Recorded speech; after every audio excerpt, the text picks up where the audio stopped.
бейімделгіш оқыту процесінде оқушылардың жеке ерекшеліктеріне, дайындық деңгейіне, оқу стиліне, білім алу қарқынына бейімделетін оқу моделі болып табылады. Бұл модельде оқыту мазмұны, тапсырма түрлері және бағалау тәсілдері оқушының жеке қабілетіне қарай өзгереді. Органикалық химияны бейімделгіш оқыту қалай іске асады? Ең бірінші бізде диагностикалық кезең болады, яғни сабақты бастамас бұрын оқушылардың органикалық химия бойынша бастапқы білім деңгейін анықтап аламыз. Оны біз әртүрлі жолмен анықтаймыз, мысалы тест, сұрақ жауап немесе викторина арқылы. Келесі сол арқылы біз сол тест нәтижелері арқылы тоқтарға бөлеміз. Яғни ол үш түрде болады. Ең бірінші қолдауды қажет ететіндер, олар бізде негіздерді қайталайтын визуалды материалдарға сүйенетін оқушылар болып табылады. Ал орташа деңгей ол бізде есеп шығару, молекулалық құрылымдарды талдау және реакция теңдеулерін жазу. Ал үшінші бізде жетекші оқушылар, олар бізде жобалық тапсырмалар, модельдеу және зерттеу жұмыстары. Біз осы органикалық химия бөліміндегі ароматты көмірсутектер тақырыбын алған болатынбыз. Біз бұны екі кезеңге бөлдік. Бірінші бізде түсіндіру кезеңі, деңгейге бейімделген материалдарды беру, ал екінші кезең бізде тапсырма кезеңі, деңгейге бейімделген тапсырмаларды беру болып табылады. Енді осы бірінші түсіндіру кезеңінде ең бірінші бастапқы деңгей. Оны түсіндіру тәсілдеріне біз бейнероликтарды алдық. Мысалы, 3-5 минуттар осы деңгейге сай тезек немесе қазақша визуалын көрсетсек болады. Немесе бізде Simple School Chemistry деген ютубта сондай канал бар, сол каналдан визуал көрсетсек болады. Ал инфографикаға келетін болса, ол бензолдың құрылымын, яғни алты бөлшектің ішіндегі пи байланыстары туралы айтып өтсек болады. Және сол бензолдың физикалық қасиеттері. Және оған қосып 3D модель көрсетсек болады. Одан кейін бізде екінші орта деңгей түсіндіру тәсілдері, біз бұны презентация арқылы түсіндіреміз, яғни Google Slides, Canva арқылы электрофильмді орын басу механизмін визуалды сызба арқылы көрсетуге болады. Одан кейін бізде бет жасауға қазақша немесе ағылшынша субтитрмен мысалы аламыз. Оған Хан академияда бензолдың нитролену реакциясы. Құралдарына келетін болса, кем коллектив виртуалды реакцияларды көрсетсек болады. Сонымен қатар интерактивті түсіндіру үшін Leopard программасын қолданамыз. Келесі бізде жоғары деңгей алдыңғы екі деңгейге қарағанда күрделірек болады. Ол кезде бізде түсіндіру тәсілдеріне зерттеу кейсі, яғни бензол өндірісінің экологиялық салдары немесе толығудың тұрмыстағы рөлін түсіндірсек болады. Келесі ғылыми мақала қысқартылған түрде бензолдың қолданылуы туралы, мысалы бояғыш заттардың өндірісінде қолданылатын бензол сол туралы айтып өтсек болады. Ал қосымша оқу ретінде біз органикалық реакциялар механизмін айтып болады. Бұны біз құралдарға Padlet пен Neuron'ы қарастырдық. Оған біз зерттеу материалдарын жинаса болады соған. Ал Google Docs'қа бірлесе жазу, яғни жоба постерлер жазса болады. Келесі бізде тапсырма кезеңі бірінші алдымен жеңіл деңгей болады.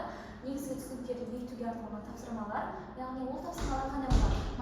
Молекула құрылымын бояу, бензол сақинасының, бензол туралы сөйлемдерге я жоқ тапсырмасы, сонымен қатар қасиеттерін топтастыру, физикалық химия. Платформалар біз осы тапсырмаларды Moodle, Kahoot, Learning Labs сияқты платформаларда көрсетсек болады.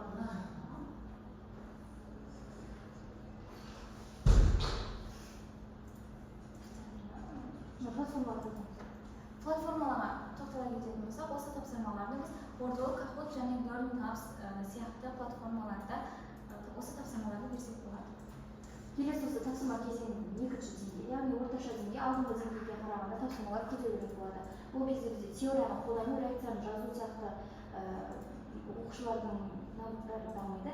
Тапсырмаларға келетін болсақ, реакция теңдеулерін жаз, бензолдың бромдануы, нитролену және сульфирлену реакцияларын жазу тапсырмалар беріледі. Келесі электрофильді орын басу реакциясын сызбамен түсіндіру, толық және қысқартылған механизмді салыстыру деген сияқты тапсырмалар беріледі. Осы тапсырмаларға платформалар бізде Google Forms пен Classroom деген жеке жұмыс мониторингі жасалатын платформалар қарастырсақ болады. Келесі бізде алдыңғы екі деңгейге қарағанда күрделі деңгей, яғни жоғарғы деңгей тапсырмалар болады, жобалау, рефлексия сияқты тапсырмалар болады. Яғни шағын жоба ароматты қосылыстың өндірістегі қолданылуы туралы постер жасау. Одан кейін кейс берілген бізде бензол зауыты ашылатын аймақта тұратын тұрғындар не дейді деген сұрақ. Одан кейін талдау үшін неліктен бензол бензин құрамында болады, бірақ улы деген сұрақтарды талдайтын болады. Енді осы тапсырмаларға біз платформаларды қарастыратын болсақ, Canva, презентация немесе постер жасау, яғни мысалы мини жобаны осы Canva'да постер ретінде жазса болады. Келесі Flipgrid деген оқушылар бейне рефлексия жазады, ал Padletте жобаларын бөлісетін онлайн қабырға жасаса болады. Назарларыңызға рахмет. Біздің бүгінгі семинардың тақырыбы органикалық химия.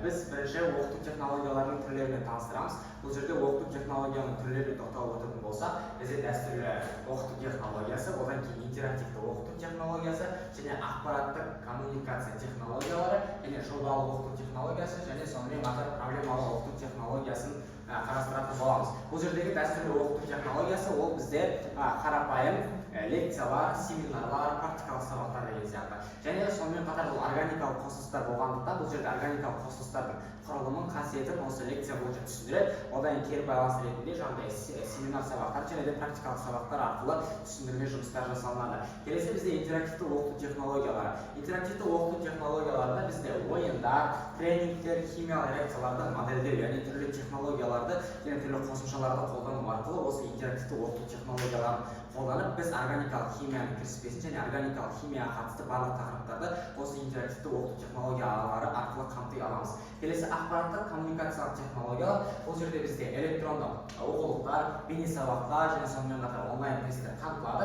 Және химиялық реакцияларды виртуалды зертханалық түрде орындау. Яғни қазіргі уақытта дамыған заманда біз көптеген қосымшалар арқылы осы органикалық химияға қатысты көптеген электрондық қосымшалар арқылы сабақтың өтудің тиімділігін арттыруға мүмкіншілігіміз өте жоғары. Жобалық оқыту технологиясы. Жобалық оқыту технологиясында бізде топтық жобалар, зерттеу жұмыстары қолданылады. Яғни белгілі бір 3-4 топқа бөлу арқылы соларға бірнеше тақырыптарды бөліп тастап, соларды біз жоба жасау арқылы тақырыптарды түсінуге мүмкіншілігіміз артады. Және органикалық қосылыстардың тұрмыста қолданылудың жобасында осы топтарға бөлу арқылы жасасақ болады. Келесі бізде проблемалы оқыту технологиясы.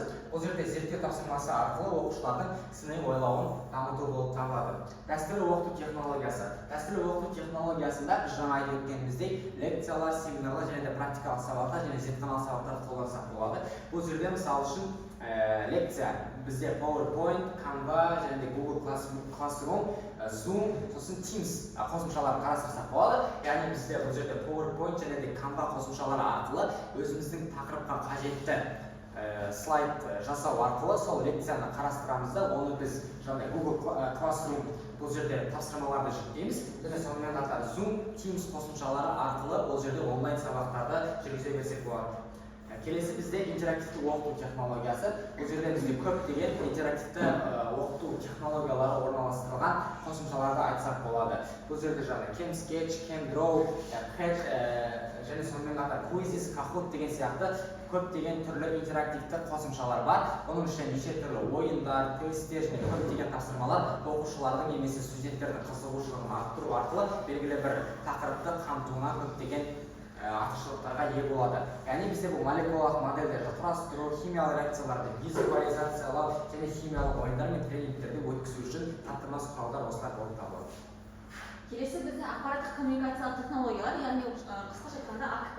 Бұларға бізге Google форма, Microsoft формасы, сосын LabStore деген сияқты платформаларды алсақ болады. Бұл платформалар арқылы электрондық оқулықтар мен бейне сабақтар жасауға болады. Виртуалды зертханада тәжірибелер орындау арқылы осы сабақтар осы АКТ арқылы оқушыларға сабақты түсінікті түрде, әрі қызықты түрде түсіндіре алатын боламыз. Келесі бізде жобалық оқыту технологиясы.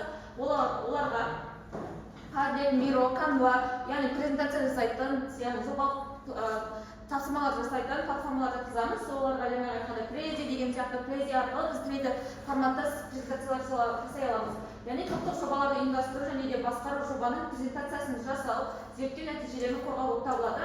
Келесі бізде проблемалық оқыту технологиясы, яғни оларға кері байланыс ретінде солар жатқызсақ болады. Оларға бізге Padlet деген сияқты Kahoot, Google форма, яғни осы тағы басқа осындай платформаларға оқушылар өздерінің кері байланыстарын білдіре алады.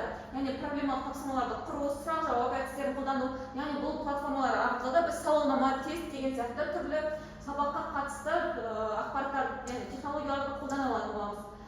Осымен бізде тақырып аяқталды. Назарларыңызға рахмет. Бізде тақырып органикалық химия бөлімін оқытуда бейімделгіш және бейіндік оқыту технологиясын қолдану. Бізде қазіргі білім беру жүйесінде оқытудың жеке тұлғаға бағытталған жаңа әдістерін енгізу қажеттілігі туындап отыр. Соның ішінде бейімделгіш және бейіндік оқыту технологиясы оқушылардың болашаққа кәсіби бағытына, қабілетіне және қызығушылықтарына сай білім беру үдерісін ұйымдастыруға мүмкіндік береді. Бұл тәсіл оқушының тек білім алушы ғана емес, болашақ маман иесі екенін ескере отырып, пән мазмұнын сол бағытта ұсынуға бағытталған.